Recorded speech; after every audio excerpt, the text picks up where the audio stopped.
volta a falar sobre eleições 2022. Uma série de definições estão sendo adotadas, existe um calendário eleitoral que é elaborado em todo o período de eleições pelo Tribunal Superior Eleitoral, TSE.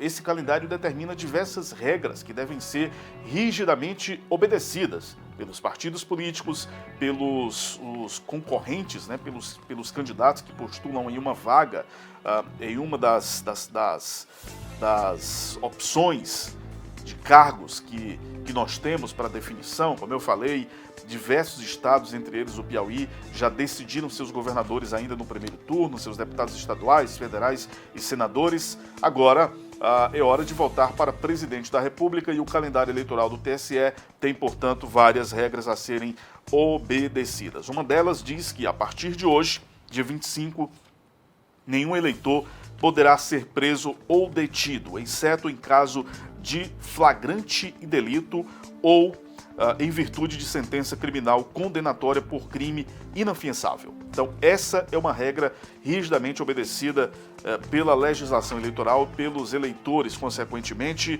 e eu estou ao vivo com o doutor Alisson Soares, membro da Comissão Nacional de Direito Eleitoral, também vice-presidente da Comissão Eleitoral da OAB no estado do Piauí. Ele fala com a gente, é um especialista no assunto, portanto, explica melhor essas questões definidas pelo calendário eleitoral do TSE. O doutor Alisson, é um prazer conversar com o senhor. Estamos ao vivo para os assinantes do canal ITV em Teresina e Parnaíba. Tudo bem? Seja bem-vindo. Bom, vamos então explicar o que diz exatamente a lei a esse respeito, a questão de eleitor que não pode ser preso a partir de hoje. Quais são as regras específicas para essa questão, doutor?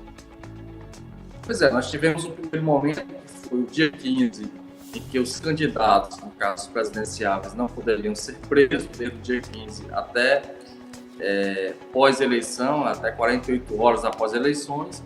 E agora, na data de hoje, dia 25, o eleitor, segundo as regras do processo eleitoral, do Código Eleitoral, qualquer eleitor ele não poderá ser preso da data de hoje até 48 horas, praticamente 2 dias, após o dia 30 de outubro, que será o dia das eleições. E essa regra ela tem as exceções, obviamente. No caso do eleitor, se ele estiver cometendo um crime e que se ele seja flagrado, ou seja, tem que ser um flagrante, ele poderá ser preso, essa é uma exceção. E para os crimes que tem, por exemplo, uma condenação transitada em julgado, uma condenação já em que seja crimes inafiançáveis. Então, só há previsão nesses 2 casos. E mais um caso, por exemplo, se é alguém que queira impedir um salvo-conduto. Então, também é possível fazer, que na verdade se torna um flagrante.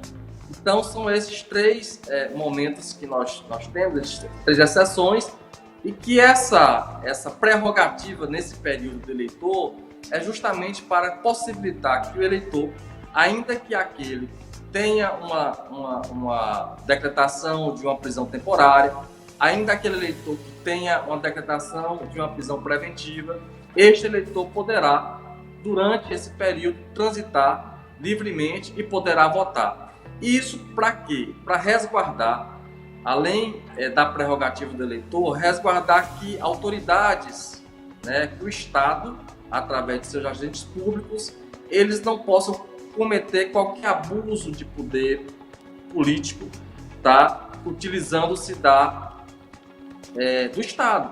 A gente sabe que acontece dentro das instituições públicas, principalmente do poder do Estado, existem partidários, isso é normal, e que por vezes eles podem tender a atuar de um lado ou de outro.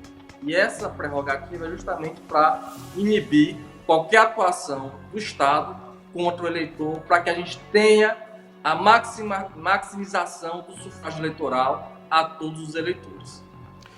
Doutor Alisson, nós tivemos um caso emblemático nas últimas horas, que foi exatamente a prisão do ex-deputado Roberto Jefferson. Se aquela determinação que partiu lá do ministro Alexandre de Moraes, do TSE, presidente da Corte Eleitoral do país, se acontecesse hoje, ele não se enquadraria, ele não poderia ser preso. Gostaria que o senhor explicasse esse caso, porque foi um que chamou bastante a atenção, né? A prisão, uma tentativa de prisão no primeiro momento que não se efetivou, porque houve ali troca de tiros, houve uma confusão entre o ex-deputado Roberto Jefferson e os policiais federais que foram dar cumprimento a essa prisão, mas depois de negociações, de conversas, acabou ela se concretizando. Mas se fosse hoje, a prisão de Roberto Jefferson não seria possível? Veja só, há um entendimento do STF, do próprio TSE, em que esses crimes virtuais, eles são de uma tipificação delitiva de continuidade. Então, o que poderia ocorrer de que, se fosse hoje, no momento em que o Roberto Jefferson estivesse falando, tá, estivesse proferindo ao vivo, naquele momento, ele poderia ser sim preso se houvesse lá o flagrante. Ou seja, há uma continuidade delitiva se ele estivesse ao vivo falando e continuando a falar e houvesse uma determinação judicial. Olha, vai lá, faz esse flagrante e prende ele. Agora, se ele tivesse parado, fez a live e saiu do flagrante, né? O flagrante não quer dizer que você que seja na mesma hora, mas que se a partir das diligências policiais é possível se fazer o flagrante. Então veja só, Roberto Jefferson está fazendo uma live, é determinado, olha, faça o flagrante com Roberto Jefferson. Ainda que ele parasse, mas como as diligências iniciaram, ali se concretiza, se aperfeiçoa o flagrante. Então, dependendo do caso, era possível ainda assim o Roberto Jefferson ter sido preso, caso fosse pego dentro do flagrante. Doutor Alisson, e no geral, quais são as outras situações, enfim, em que situações o eleitor deve se ficar atento neste período? Estamos aí a poucos dias da eleição, já estamos na terça-feira, a eleição de segundo turno acontece no domingo. Que outras observações, principalmente o eleitor, deve ficar atento para não incorrer num crime, numa situação que possa prejudicá-lo diante desse pleito eleitoral que se aproxima?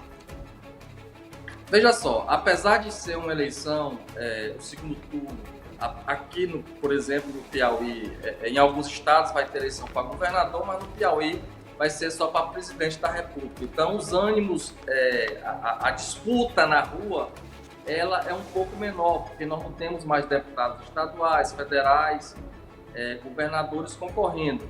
Mas, ainda assim, é possível a gente ver movimentações e alguns abusos, né? Possíveis abusos que podem cometer. E esse abuso é destinado ao eleitor